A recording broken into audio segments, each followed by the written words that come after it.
what is a community? It's a place to share ideas. It's people who think like you. And it's people who think differently from you. It's where you can learn from each other. A community is people coming together with a common purpose. It's about making new connections and building lasting relationships. We solve problems together. We develop new ideas together. A community is there to celebrate with you. To support you during difficult times. It's about making a difference. It's a place where you feel comfortable. Our community is special. We are your home within the global IT channel. This is where we grow and connect. It's time we take our next steps. Together. Together. Together. Let's do this.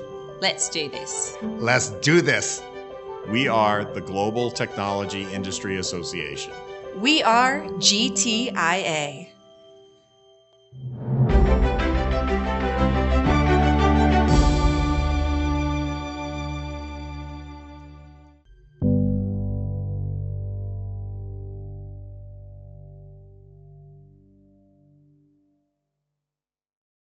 Hello, everyone, and welcome to the Global Technology Industry Association. I'm Scott Campbell, the editor-in-large at GTIA, and we are here, and you are here, for our first ever town hall with the European members to talk about GTIA, what we are, who we are, and where we are, and to answer any questions you may have about the association, about member benefits, programs, anything you want. This is your opportunity to tell us how we can help you in your business. We are here to listen. So I want to welcome everyone, our members and everyone in the Benelux, which is Belgium, Netherlands, and Luxembourg, DACH, which is Deutschland, Österreich, and Switzerland, Confederatio Helvetica. My Latin is a little rusty, and by rusty I mean bad, so hopefully I got those okay. And of course, UK and Ireland, and all points in between. Before we get started, a little housekeeping.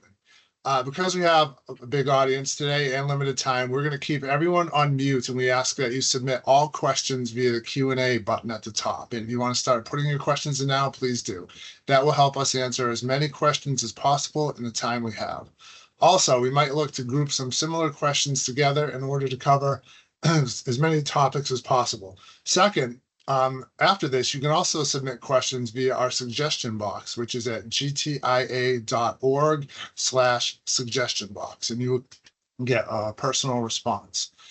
Okay, now it's my pleasure to introduce two people who will do all the actual answering of all the questions. Please help me welcome Kelly Ricker, Chief Operating Officer, and MJ Shore, Chief Community Officer. Kelly recently rejoined GTIA after previously spending more than 13 years with the association, and MJ joined what was then CompTIA Community in 2020, and before that, he was a longtime member as an MSP and also as a board member. Kelly and MJ, welcome. Thank you. Hey, Scott. It's great to see both of you again. I know we want to give as much time as possible to audience questions, but for our attendees, again, please submit questions in the Q&A panel, not the chat box, so we can make sure we see them all. Now, before we officially get started, do each of you have any initial thoughts or things you'd like to share? Kelly, I'll start with you. Well, I just want to thank everybody for taking the time to join us today. We are very excited to hear from you. This new evolution or moment in our history is an exciting one, and we're looking forward to you all playing a part in how we move forward. As Scott said, I was with CompTIA for 13 some odd years, went off and spent some time in the medical association space, and I have now boomeranged back as COO of GTIA. So hopefully I'm a familiar face to some of you. I'm looking forward to reacquainting with everyone. And again, thanks for your time, and I'm excited to hear from you. Great. MJ?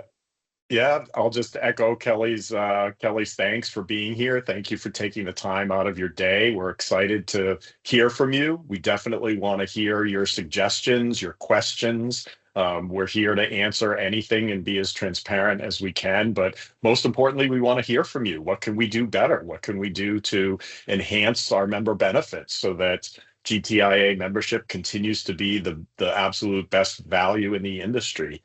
Just a couple of weeks ago, we held our very, very first community meeting as GTIA, and it happened to be in the Benelux region in Mechelen, Belgium, and the response was tremendous. We had our largest registration and our largest attendance ever. We introduced our Genius Cafe to the members. We introduced our Managing the Technology channel, and the feedback has just been terrific. So we look forward to holding our meetings in the UK and Ireland soon. We have a meeting coming up in Dublin. We have a DACH meeting coming up in Munich, and many, many other meetings, virtual and in person in between. So we're excited to engage with you. All right, awesome. Now, before we get started, I just want to mention, again, please put all your questions in the Q&A, and we're expecting lots of questions today. We got a lot from North America. You guys want to be cooler than North America, right? Yes. The first question is from Frederick. He wants to know, how will the changes affect the yearly partner summit in the UK?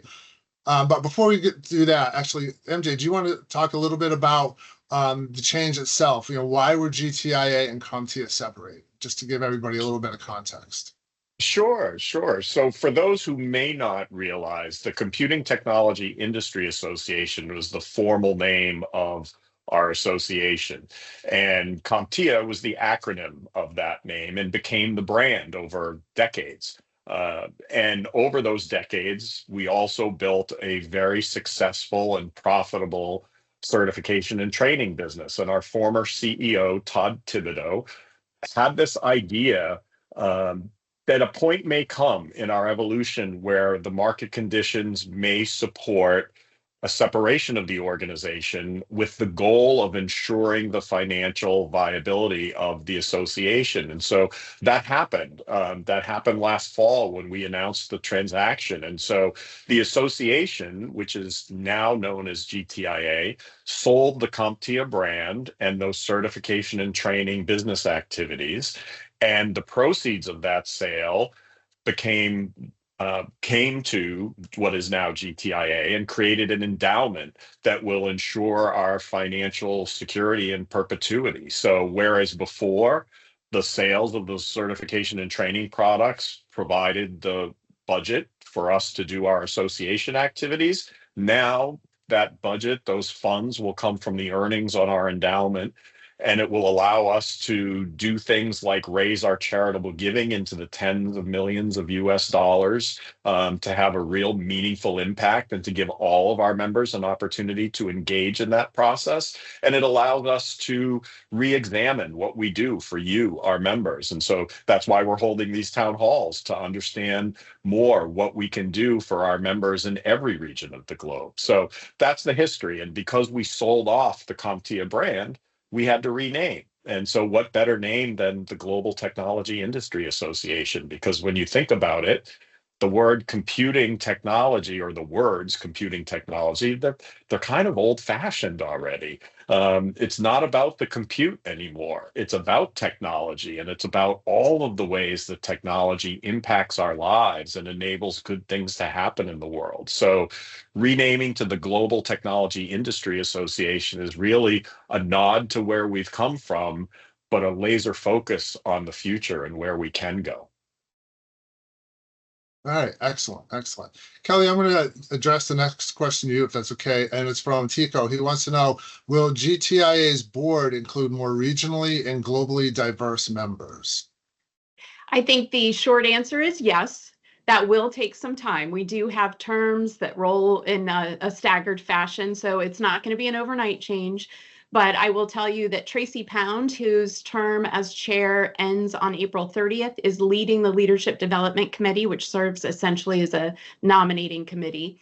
And she and her committee are keenly focused on making sure that the board is representative of the membership. So that would include more geographic diversity, as well as making sure that we have a good balance of men and women, but really focusing on IT channel professionals, whereas in the past, the CompTIA board has included some individuals who were more in tune with the certification and training business, more career building and things of that sort.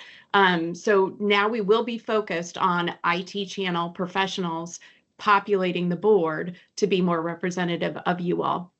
And I can also take the question about the yearly partner summit in the UK. As MJ just described, the certification training business is now a completely separate for-profit entity, in no way tied to GTIA. GTIA is focused on the IT channel specifically. So the event formerly known as EMEA Member and Partner Summit, is now called ChannelCon EMEA.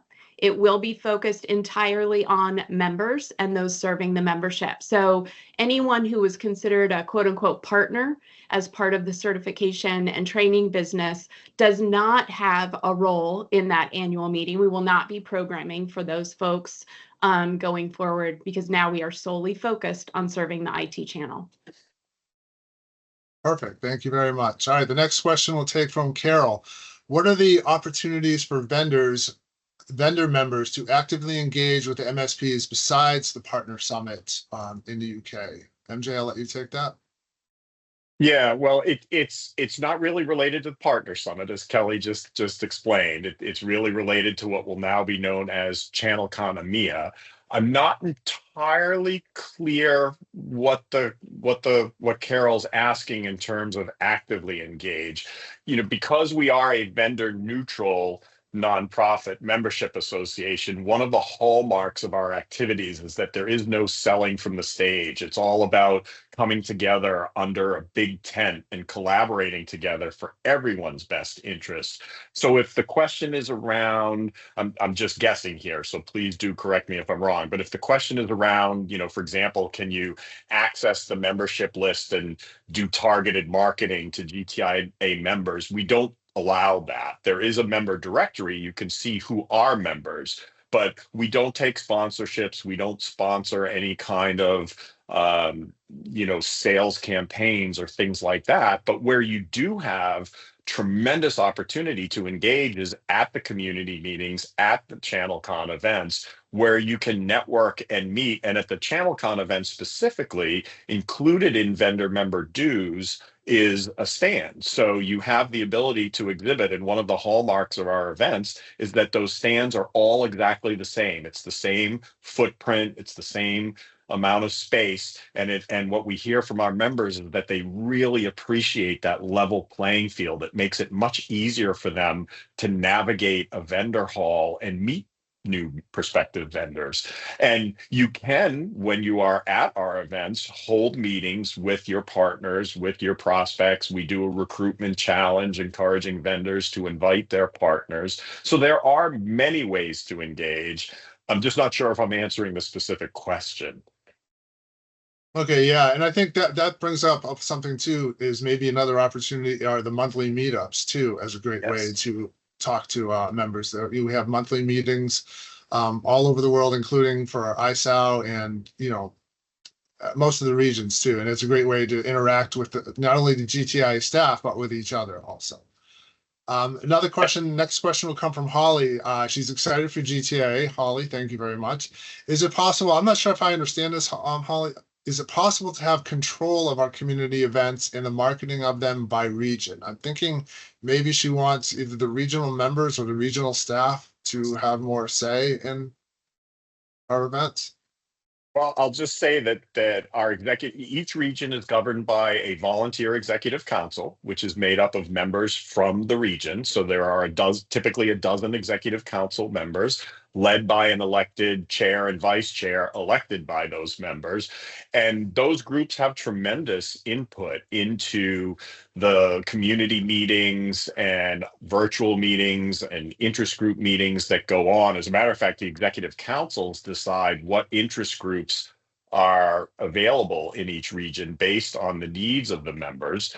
If the question is more toward the flagship events like ChannelCon, those are produced by our events team, professionals with deep experience in the events industry, with input from all of our members globally, because we do want to attract a broad audience to those events. And as far as the marketing goes, we do have a global marketing team. We do have members of the team that are based outside of the US, but as a US organization, US-based organization, obviously the majority of our staff is based in North America, but we do have a growing global staff, and that will continue to expand. In terms of outright control of an event and or marketing. Holly, you've got a day job. I don't want to get you in trouble with your peers and your staff. But no, all kidding aside, we have a professional staff to produce these for a reason, because we don't want to ask too much of our members, but we are more than happy to have as much from our members as they're willing to give. But ultimately, it is the responsibility of our professional staff to put these on with input from our members, because we are at our core a member-led membership association. All right, awesome. Next question, another one from Frederick. He wants to know, what is the plan for GTIA in the Africa markets, especially the West Africa market? Kelly, do you want to touch base on that maybe? Actually, I defer to MJ on this with the membership plan. I will say, Frederick, I'm not sure if you are still thinking about the training and certification business, which has been very active in Africa for years. To date, to my knowledge, we have not had much membership activity, IT channel activity. But MJ, I'll let you go from there. Yeah, that's an accurate description, Kelly, for sure. And ultimately, it comes down to our board of directors and the strategic direction that we're asked to pursue in terms of additional markets around the globe. Taking on the name Global Technology Industry Association, obviously we are committed to expanding our footprint, but one of the things we're also committed to is making sure that the existing regions are maturing properly and at a good place and with the right support before we move on to our next region. So we're still in the process of standing, our two newest regions are the DACH region, which is about 3 years old now already, and our ASEAN region, which is moving into its second year. I definitely do not expect to launch a new region this year. We may look at launching in 2026, depending what we see in the ongoing maturity and evolution of those other regions. So Africa is certainly on our mind, and we've certainly thought about, how to address the continent. Do we address it as one? Do we address it as a southern tier, northern tier, western tier, eastern tier? So, love to have any input on that. But at this point in time, I can't, I don't want to give false expectations. I can't tell you that realistically we will have a membership region on the African continent in X number of time. And I see you have a follow-up, Frederick, about the relationship between the community and partners. As we've described, the training and certification partners are now no longer affiliated with GTIA. They are, in essence, CompTIA partners. And whether that's a customer relationship or some kind of sell-through relationship, that is not the business that GTIA is in anymore. We are a member service organization, a trade association serving the IT channel. So any partnerships that existed under the CompTIA umbrella went with the CompTIA brand and that training and certification business. So those relationships you have with those CompTIA Inc. Staff remain. They are not affiliated with GTIA anymore. Okay, great. And he brings up a point of where are we and where aren't we? And maybe that is an opportunity to talk a little bit about something that maybe doesn't have any borders, and that's the philanthropic program. Theoretically, members can, nominate or apply to have any charity anywhere be part of the philanthropic program. Kelly, you want to talk a little bit about the charitable giving? Sure. So charitable giving has been a big hallmark of the association for many years. Member communities have had an opportunity to determine worthy organizations and give to those organizations. Last year, that amount totaled $150,000 US. This year, we have grown that to $2 million. And our intention with this endowment is that interest earned off the endowment will help us grow that into millions every year. So this is important enough to our board that they have established a new charitable committee that is the chair of that committee is Q Nguyen, who sits on the board. That will be an ongoing seat on the board. And that committee is building the structure for this philanthropic giving program. So we have a charter. We're in the process of finalizing the giving policy and building that structure around it. Eventually, our vision is that there would be a portal, and worthy organizations, as you all identify them, could submit for grants or giving through that portal. So I see it evolving to a point where we have some internal member nominations. Some folks may approach us completely, as independent third parties. But the key across all of it is that these organizations must be federally recognized charities. In the US, we have a tax status called 501c3, so you are a recognized charity. And whatever the foreign equivalent is outside of the US, we will be looking for that.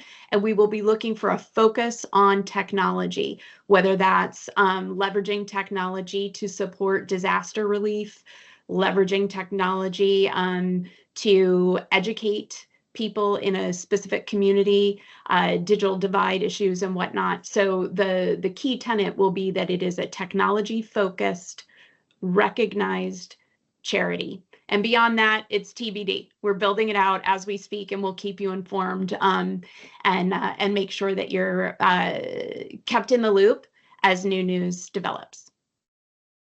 All right, awesome. And we have another question from Tico. He wants to know, is there a plan to strengthen collaboration between the regional interest groups to share best practices and learn from each other? For example, I think he's talking about, the managed services, cybersecurity, DEI, all the interest groups we have across the different regions. MJ, you want to take that? Yeah, sure. Tico, definitely. One of the hallmarks of being a global trade association is sharing those best practices and enabling that flow of information across all the regions. And I think, you mentioned earlier, someone asked what regions we're in. So currently it's North America, which is the US and Canada, the UK and Ireland, the Benelux region, the DACH region, which Scott did a great job naming those countries. We have ANZ, which is Australia, New Zealand, and I mentioned our newest region, which is ASEAN, which is an economic bloc of 10 countries in Southeast Asia. So best way to think of it is between India and Japan, south of China, but not the Koreas, because, everybody likes to make things a little complicated. But, the major players are obviously Vietnam, Thailand, Singapore, Malaysia, Indonesia, Philippines. That's only half of the countries, but you get the idea of that group. So we do have what's called a global task force, and we do have liaisons that reach into each region. So one of the things that we're looking hard at is how do we improve the flow of those best practices between the regions? So I'm really glad you asked that, because if anyone has ideas on how we can do a better job with that, we're all ears, but we are looking at that and looking at avenues, whether it's sharing things online. We do have an online discussion group forum where we can exchange things quickly. One of the things we heard at the Benelux meeting a couple of weeks ago was that the members would love to see more regular communication in between the actual meetings, whether those are virtual or in-person meetings. So we're really looking at that. That's a great example of the type of feedback that we were looking for to understand how we can best help our members. All right, excellent. I'm going to take an opportunity here just to remind everybody to please, if you have a question, submit it in the Q&A button at the top. I know Tico and Frederick know where the Q&A button is, but if everyone else wants to, right up top on the left. Yeah. In fact, another question from Tico. Tico wants to know, in the past, GTIA/CompTIA didn't have a budget to cover speaker costs. And he wants to know if that could be possible going forward. MJ? I can take that one. I think Kelly, the answer is, I think the answer is sure, not immediately again. And this is where the executive councils of the various regional groups and their professional staff should really get together and prioritize where they would like to see their budget dollars. We do not have unlimited funds, of course, and we have big goals across the whole organization. So like every other business, we are weighing priorities across the entire organization, but understanding that that is a priority for your community is step number one. and what might you want to reallocate from elsewhere within your community budget to make that happen, would be good to know. So I think working in partnership with your local or your in-country domestic staff or in-region domestic staff, and then working again then with the partners, whether it's events, research, marketing, the professional staff back at HQ. So that negotiation can happen during budget time, which is typically in the fall. All right, excellent. And another question from Holly. Yes, GTIA, not GTIA or GSHA or anything else. GTIA. Oh, no. Holly, I know you're in the UK, so that's a 50-pound fine or picking up the first round of Guinness at the Dublin meeting. I'm not sure which. All right, MJ, how about while we're waiting for another question, can you talk, maybe I'm assuming on this call, there's probably some people who are new to GTIA who don't really know much about us. You know, what would you want to talk to someone who's maybe just hearing about us for the first time?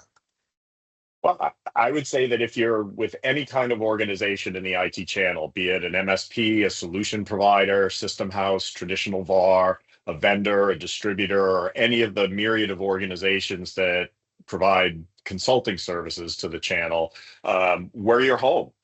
We've got a really unique intersection of the industry where we sit, and that's where everyone comes together to collaborate, where all other groups can come and work together, as I mentioned before, in a big open tent. All we ask, which we say kind of a little bit tongue in cheek, but also a little bit seriously, is that you leave your logo and your ego at the door. Because when you come from that perspective, when you come not looking for that specific thing that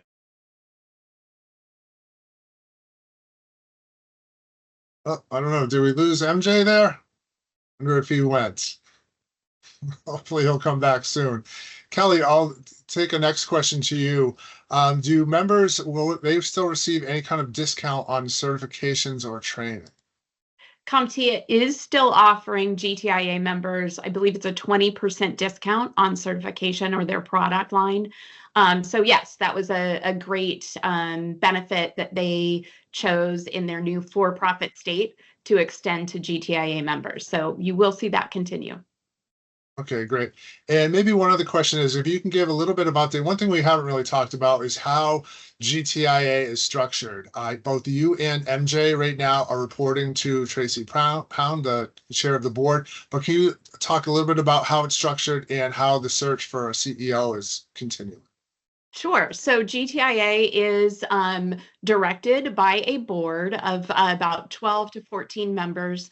The chair of that board is currently Tracy Pound, and she has an executive committee with Scott Barlow, Q Nguyen, and John Scola, who heads up our Audit Finance Investment Committee. So we have an entire governance structure, but that's the real core group that is helping MJ and I in this period where we do not have a CEO. Scott Barlow is leading a CEO search. It's a committee made up both of board members as well as members at large.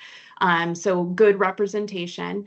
And I believe that was posted sometime around end of November, beginning of December, and we had an overwhelming number of resumes submitted. I want to say it was upwards of 300. So a great big field, both from within the IT channel, as well as the association space, or just IT generalists applying for a shot at an interview. The committee has conducted some first round interviews virtually, and my understanding is that they're approaching a second round, and those will be in-person interviews. So that's what I know so far. The goal is to have a CEO identified and hired by the spring. I'm going to throw out a last call for questions here before we wrap up. And while we're doing that, Kelly, do you want to just, I'll give you a last chance to say any kind of, we do have maybe one more question here. Another one from Frederick. As individuals and industry players, what can we do to support GTIA in its new direction?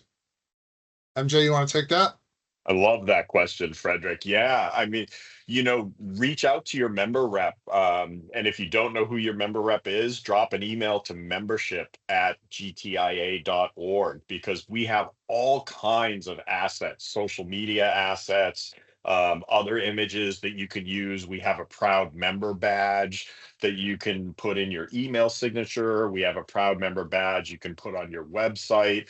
And we're definitely leaning into giving our members more tools to promote the benefits and activities that they get value from GTIA, because we can say it all day long. I'm sure you've probably picked up a little bit of my enthusiasm, a little bit of Kelly's enthusiasm for what we do, but it's one thing when we say it, it's another thing entirely when our members say it. So anything that we can do to equip you to help share the word about GTIA and what we're able to do, we will absolutely lean into that and provide you with what you need. So thanks again, Frederick, for asking that. That's a terrific question.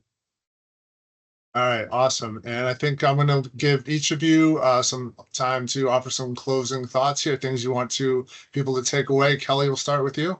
Sure. Well, I want to remind everyone that we are a trade association and we exist purely to serve you, to advance your businesses and advance the IT channel. So as you have ideas, and we've seen a couple show up in this Q&A, please reach out to us. We are accessible by email, through LinkedIn, whatever's easiest for you. Let us know what your ideas are. I can't promise that we can implement them immediately. Obviously, there are always resource considerations, but the best ideas tend to come from within, from you all. So we are all ears in this new chapter of the organization. We want to make sure that you are a critical component in how we move forward. And I know the board shares that view as well. Our strategic direction for the future is really going to be determined by you all, the members. So our lines are open. I'm kricker@gtia.org. Please reach out if you have ideas, whether it's events, education, research. Those are the programmatic areas that I oversee, and we are open to your ideas. Okay, great. MJ, any last thoughts? Yeah, and I just wanted to come back on video. Oh gosh, did I come back on video? Look at me. I think I goofed things up. Hold on one sec. I'm so sorry. Can you hear me okay? There you are. Yes? Yep, all good. Okay, sorry. See, and there you go. I tried to switch from my phone back to Teams so I could be a little more personal, and here I am causing trouble. I think what Kelly said is spot on, and if I could add anything, it was just if you could do one or two things this year, join a virtual meeting, or even better, if you're physically able to, join one of the regional meetings wherever you are around the globe, because that will give you the best and broadest exposure to who we are, what our community is like, your peers in the community. That's where the magic happens. That's what we hear all the time, is those relationships and that networking that takes place. If you can do anything, just dip your toe in one or two of those events and let it speak for itself. If it's the right place, we welcome you to join. If it's not the right place, that is perfectly okay. But as a former MSP myself, as Scott mentioned at the beginning, I can tell you that my membership in the former CompTIA community and now GTIA was one thing I never thought twice about. It was a critical differentiator to my career and my business's success, and I know it can be for anyone who would like to get engaged. So